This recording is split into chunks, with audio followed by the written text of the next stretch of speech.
Warm welcome to the program. I'm Millicent Wonwoka in Lagos. It's day 232 since Russia invaded Ukraine. Here are the developments today. The United Nations General Assembly overwhelmingly condemned Russia's attempted illegal annexation of 4 partially occupied regions in Ukraine. 143 countries voted in favor of a resolution that also reaffirmed the sovereignty, independence, unity, territorial integrity of Ukraine within its internationally recognized borders. Only 4 countries joined Russia in voting against the resolution, namely Syria, Nicaragua, North Korea, and Belarus. Another 35 countries abstained from the vote, including Russia's strategic partner, China, while the rest did not vote. The machine. We just witnessed a very important, perhaps I even say historic moment in the General Assembly in the 21st century. 143 votes. It's amazing. What is not amazing, what is very bad for Russia, that only 4 countries are on the right side of history. I think that the countries made the right choice to defend the principles of the United Nations Charter. I was not surprised, but I was delighted to see the numbers. We were all holding our breaths as the numbers rolled in, and it's a strong, strong signal to the world and to Russia that they cannot intimidate the world. They thought that they could call for a secret ballot and that somehow a secret ballot would get them more votes, and they were defeated in their efforts to work against transparency. So again, this is a message to Russia. It's a message from the world that they need to cease their aggression against Ukraine.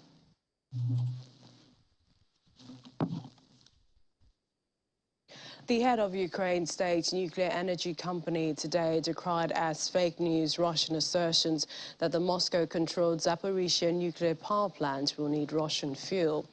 Energoatom chief Petro Kotin, speaking in an interview, said there are fresh fuel supplies and storage at the 6-reactor plant, the largest in Europe.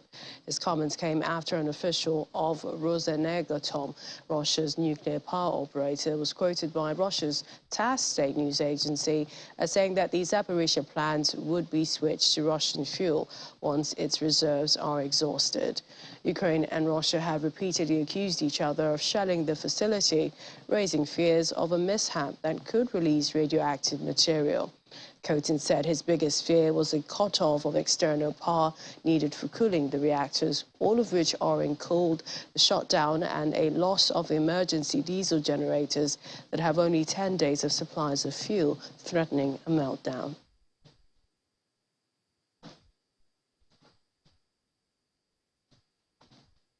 According to Ukrainian President Volodymyr Zelensky, Moscow must be made to comply with demands by the UN nuclear watchdog to allow the full demilitarization of the Russian-occupied Zaporizhzhia nuclear power plant. He made his comments in a video addressed to the Parliamentary Assembly of the Council of Europe, Europe's leading human rights watchdog. International Atomic Energy Agency, IAEA Chief Rafael Grossi has visited Kyiv and St. Petersburg in recent days in an attempt to get a demilitarized zone agreed. Following a meeting with President Vladimir Putin, Grossi said Wednesday that he was returning to Kyiv for more talks.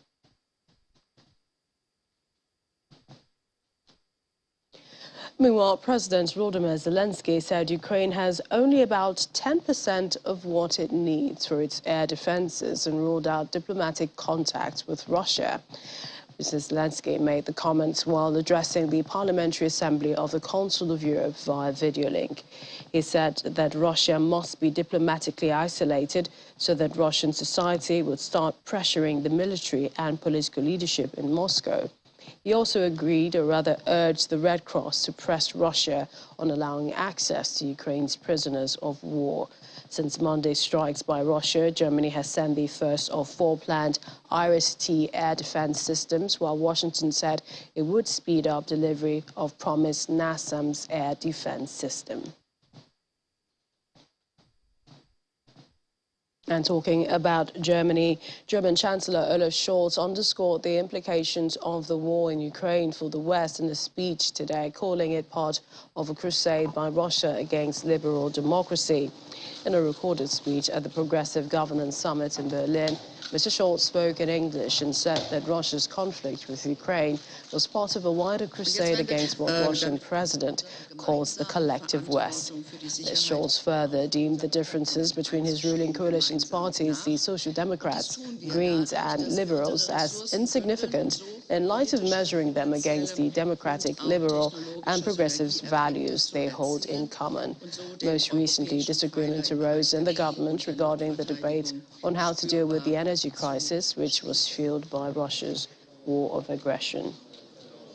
Und ganz wichtig, wir sparen Kosten mit der Beschaffung durch die Nutzung von Skaleneffekten.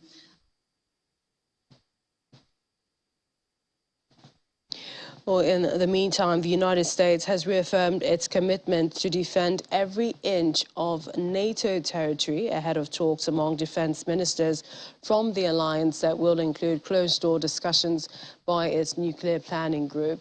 U.S. Defense Secretary Lloyd Austin made the remarks affirming America's commitment to NATO's collective defense following repeated nuclear threats by Russian presidents amid battlefield setbacks in his nearly 8-month-long invasion of Ukraine. I also agree with you on the fact that we're going to stay with our efforts to support Ukraine for as long as it takes. And you've heard us say that over and over again. The other thing that you've heard us say over and over again is that the United States is absolutely committed to its Article 5 commitments, and we are committed to defending every inch of NATO's territory if and when it comes to that. The very strong message from the international community yesterday. The vote in the UN was a clear condemnation of the illegal annexation of Ukrainian territories and a clear call on Russia, President Putin, to reverse these decisions and to respect the territorial integrity of Ukraine. So more about those developments there. Mr. John Essing is a lawyer and counterterrorism expert. He joins me now from London virtually. Thank you for joining me on the programme. John, 143 countries voted in favour of the resolution, reaffirming sovereignty, independence, the territorial integrity of Ukraine. But what's your take on the 4 countries who joined Russia in voting against the resolution? And that includes Syria, North Korea, Belarus and Nicaragua. Thank you for having me, Millicent. It's not surprising. If you are going to bet on countries who will probably not agree with the rest of the international community, it will be those countries, probably Iran and China, but I know China abstained. But it's a very strong message to Vladimir Putin that, being the revisionist he is, he will not be allowed to alter the rules-based international order. That order has saved the world for the last 80 years. It's the reason we haven't had a world war like we had the First and the Second World Wars. And what he's trying to do is reverse that order and take us back to periods where we used to have world wars. And it looks like the West is just beginning to come to terms with the fact that these are diametrically opposed, independent, and irreconcilable postures. Putin is not going to change his ways. He responds by escalating. That is all he does. He escalates, and that is what he's going to continue to do. So I'm glad he's gotten this message, but I doubt that that is going to change anything. I think what might change in Russia, if he is pushed to the brink and the Russians can see there's no way out and they take him out, I think the high likelihood is that he'll be taken out in Russia itself rather than it being maybe the NATO or the EU or any other international body for that matter. I think within his own circle, he's going to be taken out because at some point they won't be able to afford him anymore. And when you look at perhaps a list of the number of countries that abstained, were you surprised about China? And this is also when we look at, the African countries, we understand that Mali, Central African Republic, Ethiopia, the Republic of Congo, South Africa, Sudan, Uganda, and Zimbabwe were among the African countries that abstained. Eritrea, which had previously voted to reject the UN resolution condemning Russia's invasion, also abstained today. If you look at all of those countries you've just mentioned, at least most of them, Russia either has operational footprints or presence in those countries or is planning to, because it's incrementally increasing its presence in Africa. And a lot of those countries you've mentioned are some of the countries that Putin is in. But with that said, there's a lot of international influence from other countries in those countries as well. So they're looking for balance. They're trying to straddle the fence, not annoy the West because they'll need help from the West, but not be overly demonstrable of its opposition to Russia as well. So it's just like China is straddling the fence at the moment. But at some point, when Russia's fate is inevitable, they'll have to change their postures and align properly. But at the moment, all they're doing is straddling the fence because that's all they can do.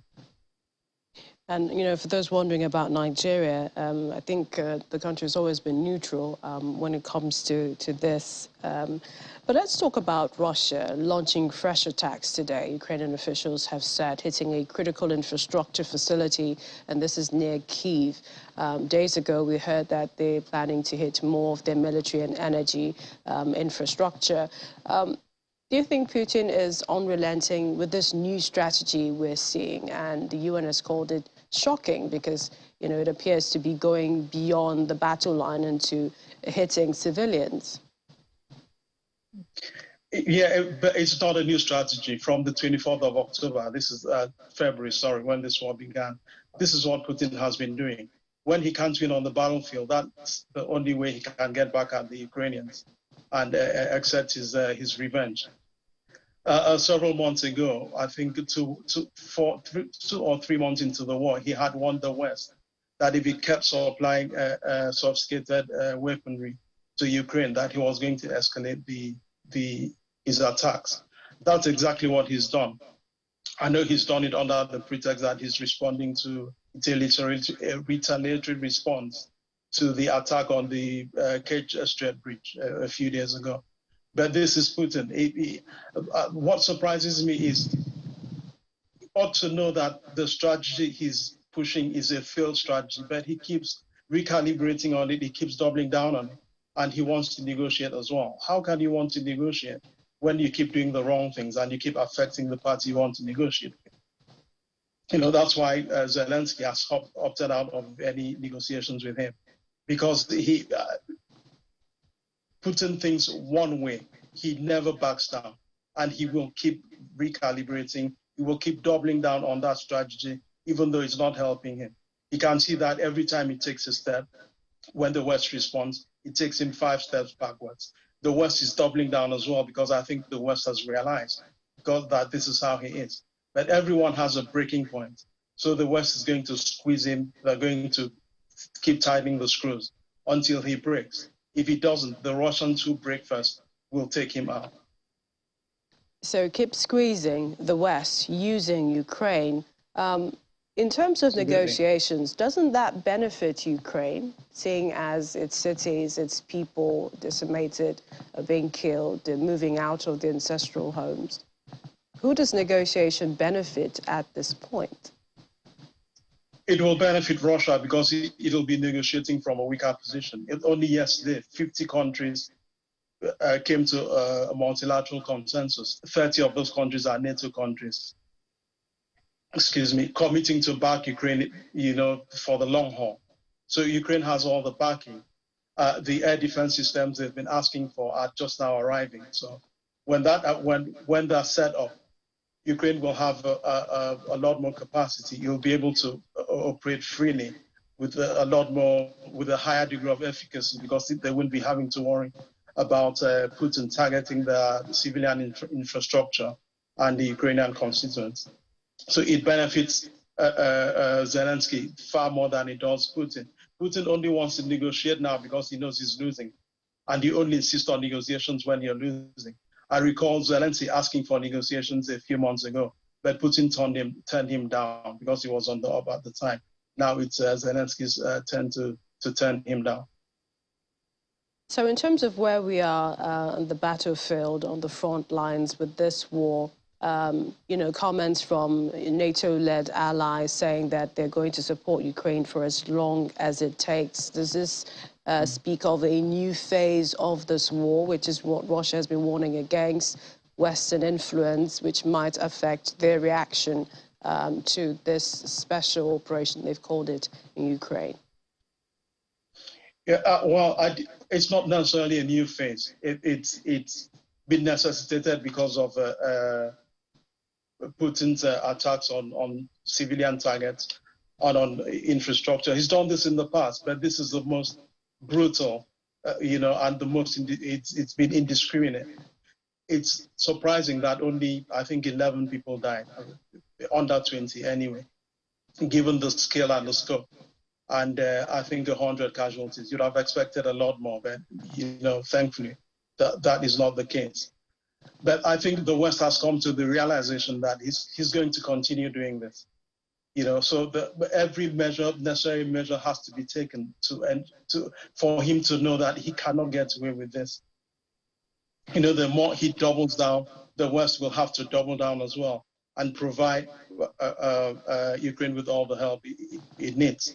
50 countries is a lot. I think it's unprecedented for 50 countries to come together in one voice with a multilateral consensus to support one country, to ensure its territorial integrity and the sovereignty. That will give Zelensky a lot of hope going forward. But as soon as those systems are set up and Ukrainian airspace can be defended properly, then we'll see an uptick on the Ukrainian side to keep pushing before the winter sets in. Because when winter sets in, then that will be another phase of the war, because winter will constrain counter-offensives, even counter-attacks. So where the phase will change is when winter sets in. The war will carry on. There will be a different phase of the war because the tactics will be different and the strategies, the medium-term strategies will be different as well. But this is just a continuation of what Putin has been doing. He's just increased the intensity, that's all. And in terms of, the resolution in favor of Ukraine's territorial integrity, that's 143 countries. Let's take a look at what, Russia's president has called the bridge attack, terrorist attack, and also said that they've arrested a number of people, some of them Ukrainian, some Armenian, and interestingly, some of them are also Russians. Yeah. Well, I suspect there's an element of sabotage, which is why Putin feels really frustrated. This is not the first time Ukraine has gotten the better of him. In Kharkiv, it was the same thing. Zelensky lied to the whole world that he had designs on launching a counteroffensive in Kherson. And because Putin had made some incremental gains, he didn't want to lose the territorial gains in Kherson. So he pulled out troops that ought to have defended Kharkiv and in other places to Kherson. Deployed a lot of his heavy artillery to Kherson, only to find out that Zelensky was actually targeting Kharkiv. And to pull off a stunt like that, even at the best of times, is extremely difficult, to be able to develop a target package of such magnitude, assemble, I think it was 20,000 soldiers. That is an equivalent of one NATO division. 20,000 soldiers into Kharkiv, where Russia has operational presence, but did not even detect what the Ukrainians were trying to do. And now the Kerch Strait breach in the Crimean Peninsula. Now that truck, the truck that had the explosives in it, came from Russia. it made its way through the metal detectors at the bridge. And there was another truck filled with oil that was illegally parked just by where the thing blew up. So that the truck must have been there to maximize the impact of the explosion. And obviously Russians are involved. So if I was Putin, I will be worried, because now if the war for Russia is not only in Ukraine, it's in Russia as well. So they'll have to start worrying where the next attack will be, whether it will be the Russians involved or whether even the location, will it be in Russia or will it be Ukraine? So he has a lot to worry about. We'll continue to watch the developments. We want to appreciate you for joining us at this time. Mr. John Essing is a lawyer and counterterrorism expert. Thanks again. Thank you for having me, Minister. Let's tell you about that meeting with Russian President Vladimir Putin and his Turkish counterpart Tayyip Erdogan during the Sika summit in the Kazakhstan capital, Astana. Bilateral cooperation, energy security and grain exports are among key issues discussed by both leaders. Here's more in this report. Turkish President Tayyip Erdogan met his Russian counterpart Vladimir Putin in Astana on the sidelines of a conference on interaction and confidence-building measures in Asia. The two leaders sat down for televised talks on several topics, including energy, security and grain exports. Referring to a UN-brokered export deal agreed in July, Putin said that not enough of the grain was going round the poorest countries. But Erdogan, in return, said low-income nations would be prioritized, adding that Turkey is prepared to help facilitate exports through its ports. We are determined to strengthen and continue the grain exports under the Istanbul Agreement and the transfer of Russian grain and fertilizer to less developed countries via Turkey. We may work on determining the name of countries as well as conducting export via our country. It is important that we focus on the poor countries rather than the developed ones during this period. I think that doing this will turn many balances in favor of us in the world. The steps that Turkey and Russia will take in this process may disturb certain groups, but make less developed countries grateful. In the meantime, the Russian president told his Turkish counterpart that Turkey was the most reliable route to deliver gas to the European Union and proposed to build what he called a supply hub there. The proposal comes as Russia looks to maintain its energy leverage over Europe while redirecting supplies away from the Nord Stream Baltic gas pipelines damaged in explosions last month that are still under investigation. In the course of the work of this hub, which we could create together, of course, it would also be a platform not only for supplies but also for determining the price, because this is a very important issue, the issue of pricing. As for another energy, hydrocarbons, supplies of our hydrocarbons, including gas, are continuing in full flow as per your requests. Erdogan did not comment on the gas hub idea, but the Turkish president has sought to mediate between Moscow and Kyiv since Putin sent troops to Ukraine on February the 24th.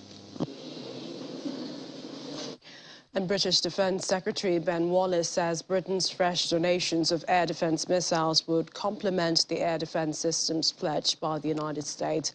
He said this as he arrived for NATO meeting in Brussels today. Earlier, Britain said it would donate the missiles capable of shooting down cruise missiles to Ukraine in the wake of Russian strikes in Kyiv and other cities in recent days. Britain said the Advanced Medium-Range Air-to-Air Missile, or AMRAAM, which will be provided in the coming weeks, could be used with the National Advanced Surface-to-Air Missile System, or NASAMS air defense systems pledged by the United States. He refused to comment on the fears that Russia could use nuclear weapons, but said NATO was here to make sure our readiness for whatever is thrown at us. No, they'll join the American systems that they're putting in. They're the same type of missiles, so they'll complement that, and they'll just really augment the American sort of platforms, and those with the missiles they'll use. Well, I'm not going to sit and speculate. I mean, the fundamentals are NATO is an alliance of all types, conventional and nuclear powers, and fundamentally we are here to make sure our readiness is for whatever is thrown at us. No, there isn't a risk, because unlike Russia, who has already isolated itself, and we saw that yesterday at the United Nations vote, they need a supply chain, and large parts of their supply chain were not in Russia. They came from all over the world, including in Europe and including indeed even in Ukraine. Some of their supply chain was in Ukraine. So we have the ability to refurbish or indeed manufacture a new supply chain, which is what we're doing right now. And the UK-Danish joint-led international fund is all about placing orders in manufacturing space to make sure that we can go on between 23, 24 and keep going on.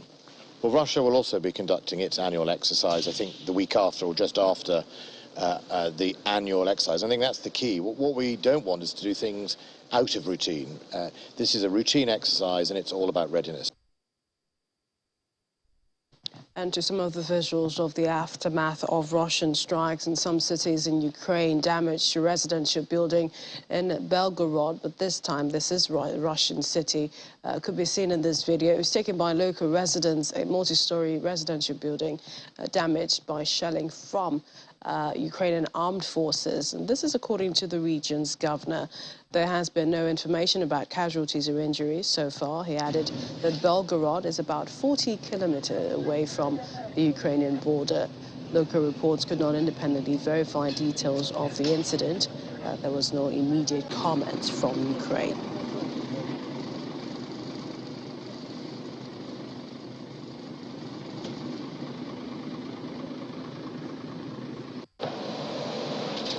Well, this time, these are visuals of Ukraine's emergency service releasing another video. And this is showing what it says was the aftermath of a Russian missile strike attack on Mykolaiv. The location of the video is verified by building characteristics which match far imagery of the area.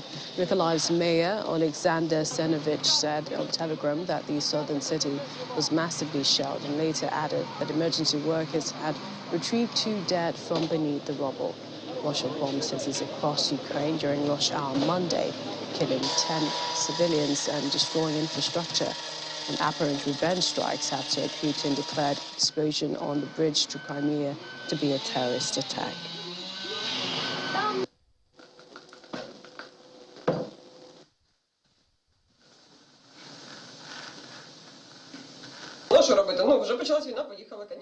Markosian ready when the lights went out in Kyiv's Solomyansky district. The 27-year-old resident of the Ukrainian capital, who recently started a business making candles in the small kitchen of the flat she shares with her boyfriend, had some of her wares on hand.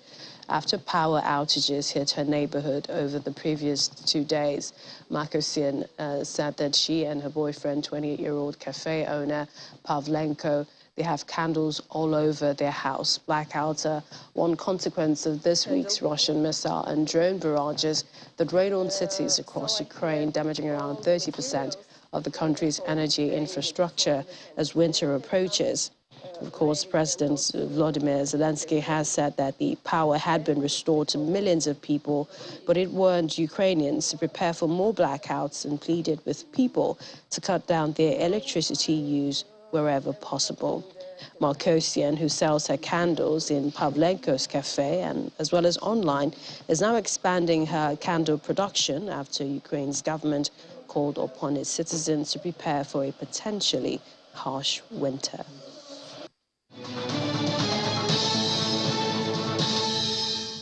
And to other stories from around the world, a 12-member jury has voted not to give the death penalty to the gunman responsible for the 2018 Parkland shooting.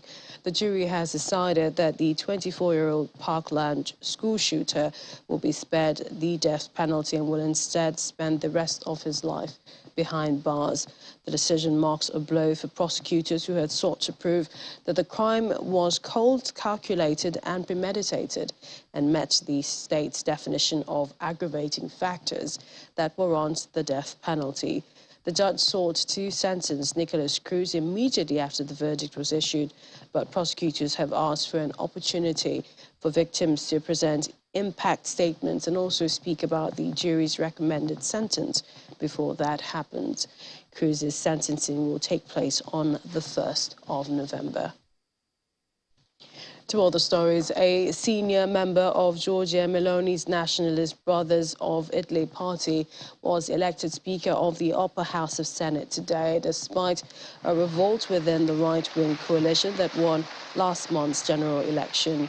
Ignazio La Russa clinched the necessary majority in the Senate vote, even though many members of Silvio Berlusconi's conservative Forza Italia party boycotted the ballot to protest over the cabinet seats they have been offered in the forthcoming government. In theory, La Russa should not have been given or been able to win without the support of Forza Italia senators, but in the end he got 116 votes, lifting him well above the required 104 vote majority. It was not immediately clear which opposition politicians had backed him in the secret ballot. The right-wing alliance, which includes Brothers of Italy, Forza Italia and the League, easily won the September 25 election and have promised to bring political stability to the country after years of short-lived governments. However, efforts to form a cabinet have proved more difficult than predicted, and political sources say Berlusconi is furious with Meloni, who is widely expected to be named Prime Minister, for refusing some of his demands for the new ministerial team. And over to the latest in France, where some French drivers expressed their anger today as unions refused to back down from weeks-long refinery strikes, handing to relief to snaking lines of cars at fuel stations around the country. Oil depot and refinery strikes have reduced France's petrol output by more than 60% and left 1 in 3 petrol stations struggling for fuel. They have spread this week to other energy companies, including nuclear power EDF. In the Paris region, drivers said they were exasperated as filling up on rare fuel has been a headache. First talks between Total Energies and CGT leaders were held yesterday, but failed to end the stalemate. France told Total Energies to raise wages today as the oil firm's 2-week standoff with striking workers dragged on. Unions have opened the possibility of issuing new calls for strikes and protests next week, threatening to widen the movement to other sectors. And hundreds of homes in southeast Australia were without power today, with residents seen rushing to make and grab sandbags to protect properties as an intense weather system lashed the region, bringing warnings of more heavy rain, damaging winds and flash flooding. Victoria and the island state Tasmania will be the worst hit, with some areas in Victoria having already received about 5.5 inches, more than double October's main rainfall over 24 hours till Thursday morning. Devastating floods have repeatedly struck Australia's east coast since early last year because of a multi-year La Nina weather phenomenon, which typically brings more rain. Some dams have begun overflowing for the first time in decades, and local media reported some places in Victoria were facing sandbag shortages. So conditions outside on the roads are challenging. It's challenging for emergency services in getting to people that need help. We've been utilising our police, Tasmania Fire Service, State Emergency Service, Surf Lifesaving Tasmania for swiftwater rescue, and also the Westpac rescue helicopter. Victoria is now experiencing a very significant flood emergency. And that's going to continue today as the rain falls and into the coming days and across the weekend and well into next week. We've already seen, as you've heard, hundreds of millimetres in some parts of the state, almost 200 millimetres in the northeast, and 50 to 70 millimetres in other parts, with further rainfall still to occur.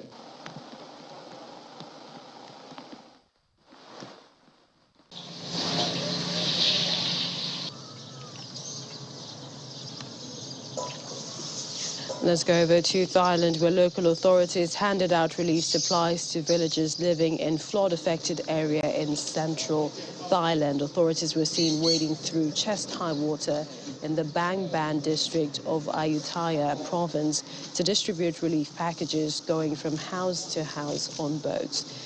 Prathana Kosmod, 37, said living in floodwaters was difficult, demonstrating how she had to cook while standing in knee-deep water. While the seasonal floods are deemed less severe than the ones that also hit the province in 2011, the government has prepared 23 billion bahts, that's about $607 million, for assistance and rehabilitation.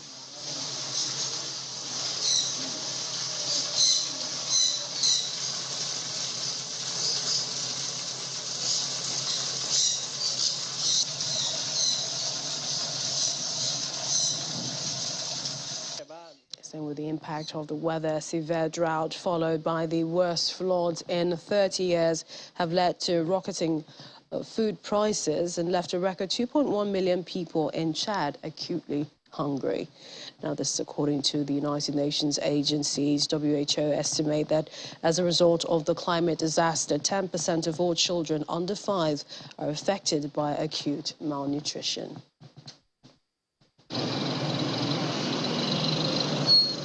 On a bed at the Notre Dame des Apôtres Hospital in N'Djamena, the capital of Chad, 28-year-old Fatime Mahmat Idris feeds her gaunt toddler through a feeding tube. When the harvest failed, her husband sought work in a gold mine in the north, leaving no food for her and their 3 children. My child has been in hospital for over a week because she's sick and too weak to eat. When we arrived here, she was given milk with a syringe and regular injections every day. Now she's much better and her face is changing. Fatima is far from being the only mother facing this situation.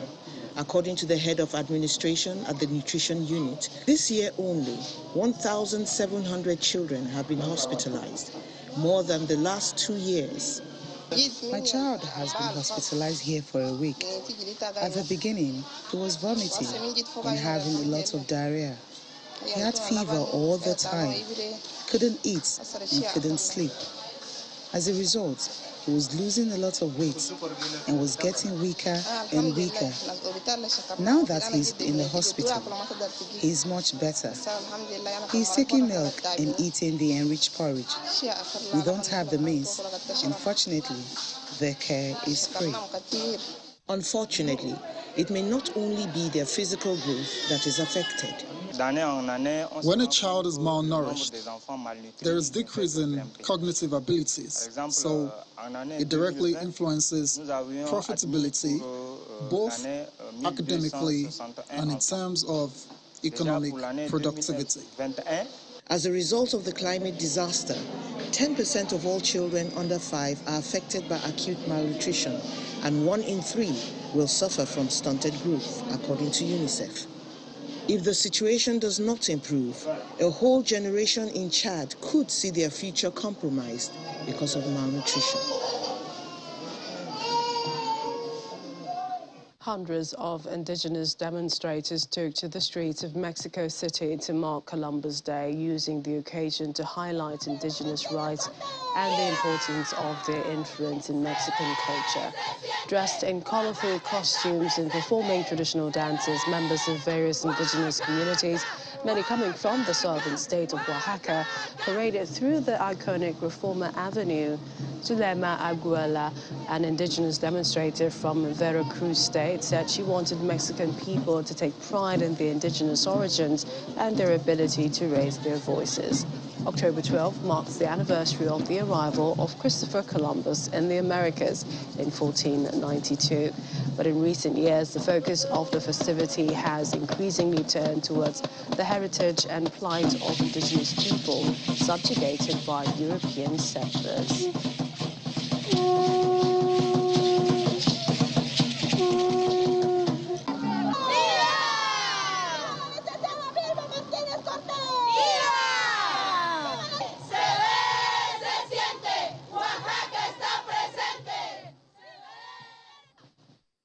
Back home in Africa, in East Africa, at least 19 people and 4 health workers have been killed by the Ebola outbreak in Uganda. The country is battling to contain the outbreak, which has affected 5 districts and also left 1 dead in the capital, Kampala. According to the World Health Organization, more than 600 contacts are currently active follow-up. An emergency ministerial took place on Wednesday, and African public health officials from 8 nations and the WHO were present to plan cross-border cooperation. Ugandan Health Minister Dr. Jane Ruth says he hopes practical solutions can emerge to better protect the communities and reduce any chances of cross-border spread of the virus in the spirit of African solutions for African problems. South Africa is hosting its World Maritime Day parallel event this week with over 178 International Maritime Organization member delegates in attendance, and they are talking greener shipping. The gathering at the Durban International Convention Center is looking at how the world can make concrete contributions and collaborate on innovative and mitigation strategies geared towards addressing the impact of maritime transport on climate change. Our correspondent Brian Fugani filed in this report. Shipping is the future.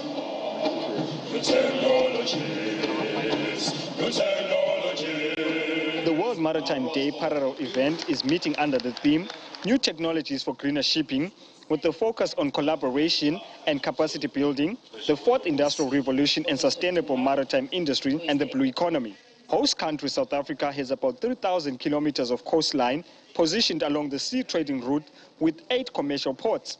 The ultimate goal is to contribute to the reduction of greenhouse gas emission across the globe for sustainable development. The big question we must answer is, how do we get to the future that is sustainable, which facilitates global seaborne trade from all corners of the globe?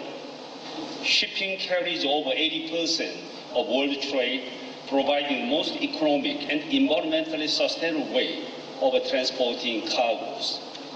IMO has adopted more than 50 conventions to make shipping safer and to protect the marine environment. Several panel discussions focused on strengthening partnerships and digitalization for safer and efficient shipping, while an exhibition hall was set up for different maritime partners who contribute towards the International Maritime Organization's goals. Well, there are 2 things. One is regional collaboration on maritime sustainable development, on training and development, on economic development, and then, of course, making sure that we can grow the ocean economy, not only for South Africa, but for Africa, in terms of global trade, logistics development, ports development, and ultimately having countries take ownership for their own maritime development. You know, IMO supports maritime globally, and Nigeria is not exempted. They are working actively with us, and as at the last time we had an audit report in 2017, what needs to be put in place was given to us, and we're still working. I can see categorically that we have cleaned up almost 80% of the things we need to do, and it is still ongoing. So we're on track. The 3-day event continues till Friday the 14th, and Nigeria's Minister for Transport, Muazu Sambo, is expected to join on Thursday. The world relies on a safe, secure, and efficient international shipping industry, which is an essential component of any program for future sustainable green economic growth in a sustainable manner. All the delegates gathered here are collectively making commitments towards greener shipping. Hopefully all will also walk the talk for the climate's sake. From Durban International Convention Center, Brian Pugeni, Channels Television News. And 52-year-old Libyan Ali Rukubi launched an initiative which aims at cleaning the waste and garbage that are widespread on the beaches of Libya, hoping to put an end to the pollution. For 13 years, Rukubi has been holding these beach cleanups, which he's dubbed the Sea and the Sun campaign, at the end of every summer. This is Combs Beach. Garbage is strewn from one end to the other.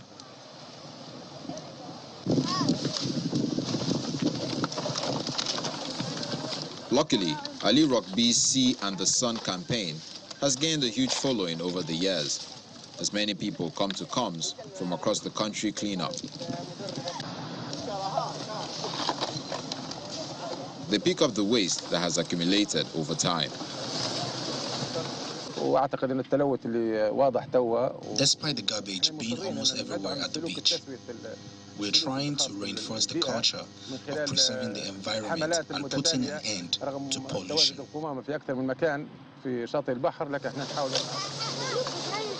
People, including children, head out to the beaches carrying plastic bags and filling them with garbage.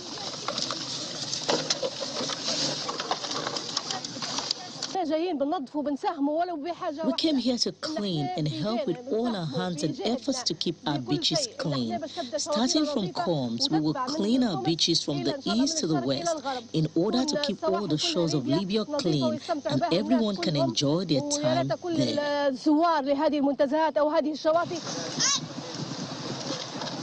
Volunteers hope that the habit will take hold and beach visitors will start cleaning up after themselves. And finally on the program, Denmark's Queen Margrethe opened a new museum at the UNESCO World Heritage Site, Stevens Klint. Now, it is in the southeast Denmark. It's recognized as one of the best places in the world to see traces of the meteorites that hit the Earth at the end of the Cretaceous period, about 66 million years ago, wiping out more than half of all life of the planet, including dinosaurs. The interactive museum, which is built on the geological site, tells the story of the life-changing event. A big piece of the cliff has been moved into the museum and a film projected onto it showing the story of the Earth's layers and its development until today.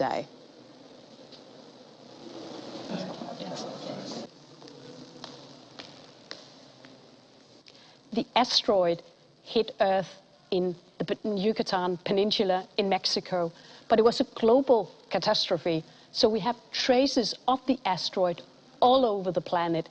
Even here in New Zealand, as we can see in the sample we have here, we have it from Spain, Italy, Denmark.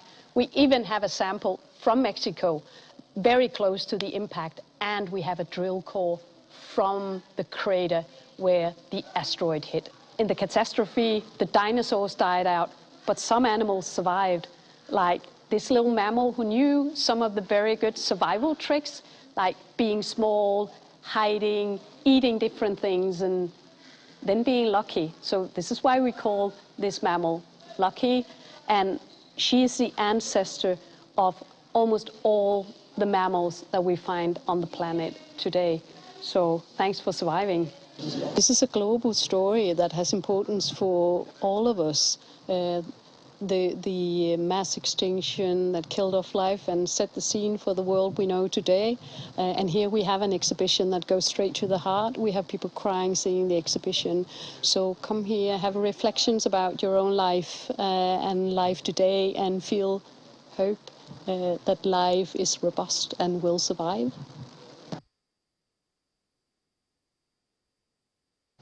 The end of the Cretaceous period. Remarkable.